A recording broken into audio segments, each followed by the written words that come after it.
வலிப்புன்னா என்னன்னா, transient occurrence of signs and symptoms of abnormal, excessive, hyper synchronous neuronal activity அப்படிங்கிறது தான் சீஜரோட ஒரு definition. Transient occurrence of அப்படின்னா, கொஞ்ச நேரத்துல வந்துட்டு போகக்கூடிய சைன்ஸ் அண்ட் சிம்ப்டம்ஸ் ஆஃப் அதாவது பிரச்சனைகள். அதாவது கொஞ்ச நேரம் மட்டும் வந்துட்டு போகக்கூடிய பிரச்சனைகள். அப்நார்மல், எக்ஸசிவ் அதாவது நார்மலா இல்லாம, அப்நார்மலா நம்ம ஏற்கனவே பார்த்தோம் இல்லையா?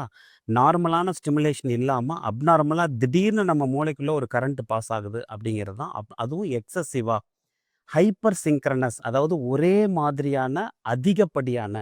ஸோ இது எல்லாத்தையும் நீங்க சேர்த்து பார்த்தீங்கன்னா, கொஞ்ச நேரம் மட்டுமே வரக்கூடிய ஒரு முக்கியமான இந்த பிரச்சனை வந்து, நம்ம மூளையில இருக்கக்கூடிய நரம்புகள்ல அப்நார்மலா ஒரு எலக்ட்ரிக் கரண்ட் பாஸ் ஆகுறனால, நம்ம உடம்புல ஏற்படக்கூடிய மாற்றங்கள் அப்படிங்கிறது தான் நம்ம வலிப்புன்னு சொல்றோம். இத தான் வந்து ஆங்கிலத்தில சீஜர்ன்னு சொல்றோம்.